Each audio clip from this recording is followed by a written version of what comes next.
So you decided to take the plunge into Mandarin with Pronunciator, huh? That's fantastic. It's got all those great tools, right? We're going to dive into something that's kind of a make or break for every Mandarin learner. Yeah, it really is. Word order. Absolutely. It's like the grammar version of finally figuring out chopsticks. It's tricky in the beginning, but oh, so satisfying when you get it. You unlock a whole new level of fluency. Right, and that's exactly what we're going to break down today. Yeah. How to think and speak more like a native Mandarin speaker. Yes. Because let's face it. Yeah. Ordering food, asking for directions. Imagine if your words just come out like a scrambled Rubik's Cube, right? Frustrating. The worst, totally. But get this word order down and you'll be clearer, more confident. Oh, yeah. Helps you really connect with the language. 100%. And the cool thing is, Mandarin, like English, generally follows that subject-verb-object structure. Okay, SVO. Exactly. So I eat noodles. I eat noodles. You got it. I subject, eat verb, noodles, sadly.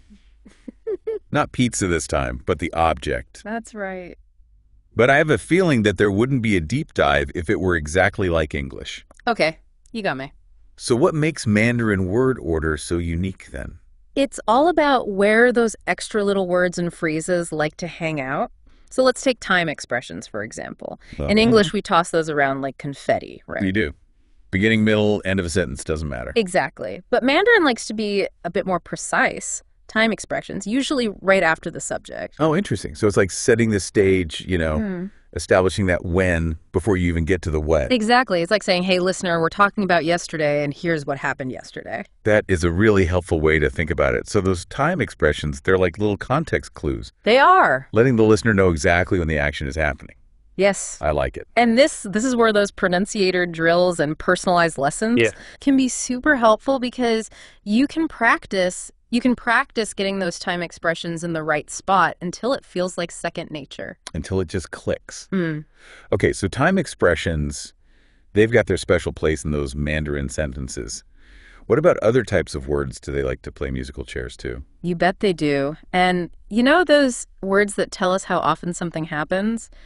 Those are adverbs of frequency. Right, like also, always, sometimes. Yes, exactly. Those guys, in English we might say, she sometimes eats lunch at her desk. And we probably don't even think twice about it. Right. We just put it wherever it sounds good, but Mandarin likes to keep things a little more organized.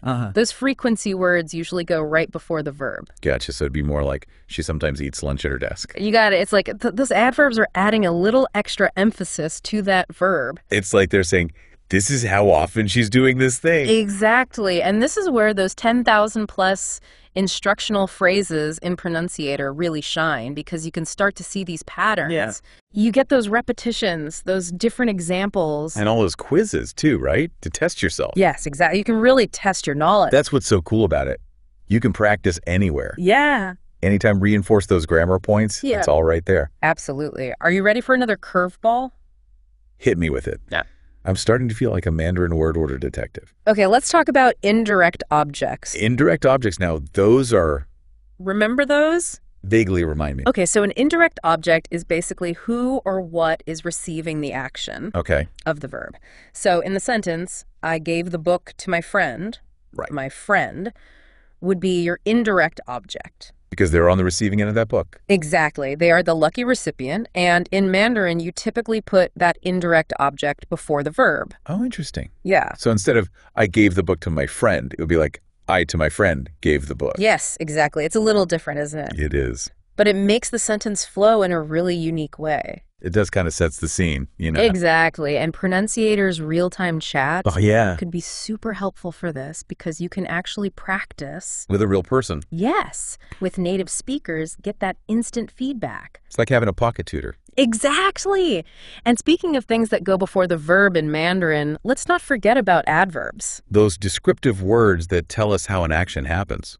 Yes, precisely so. Instead of he sings beautifully, it's more like he beautifully sings. Oh, I see. You see? So it'd be like, he quickly ate the noodles. It would become, he quickly ate noodles. Yes, you're getting it. I know, right? You're starting to think in Mandarin. It's like my brain is doing bat flips right now, trying to rewire itself. I can imagine like learning a new dance. It really is.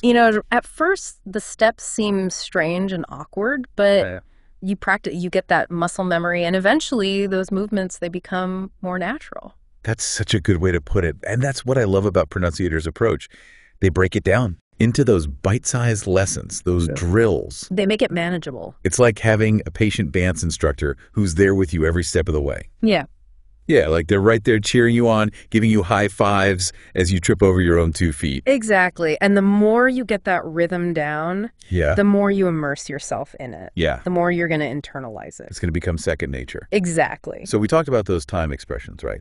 Setting the scene. We've got the frequency adverbs. Yes. Adding those layers to the verbs, indirect objects, getting that VIP treatment before the verb. That's right, front and center. It's really amazing how these small little changes can have such a big impact. It's huge. On how we're structuring our thoughts in a different language. It's like you're not just learning vocabulary and grammar. Right. You're actually rewiring your brain to see the world through this new linguistic lens. It's so cool. And that's what makes this whole language learning thing so fascinating. 100%. It's like cracking a code to a whole new way of thinking and speaking. Absolutely. It really is. So as we kind of wrap up our little deep dive here into Mandarin word order, what would you say is like the one big takeaway you want to leave our listeners with today? That's a great question. I think the biggest thing is that, Mandarin word order, it's a puzzle. It is. But it's a solvable puzzle, and you've got this. It is. It is. And with tools like Pronunciator, absolutely, you've got the support you need. 100%, because those drills, those quizzes, those personalized lessons, they're like your roadmap. Yeah. Guiding you through all the ins and outs. It's like having a little GPS for your brain.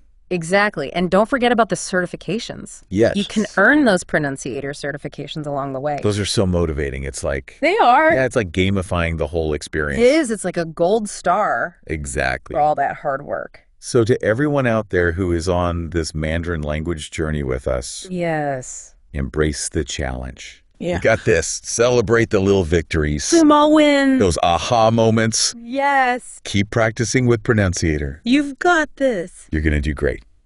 Until next time.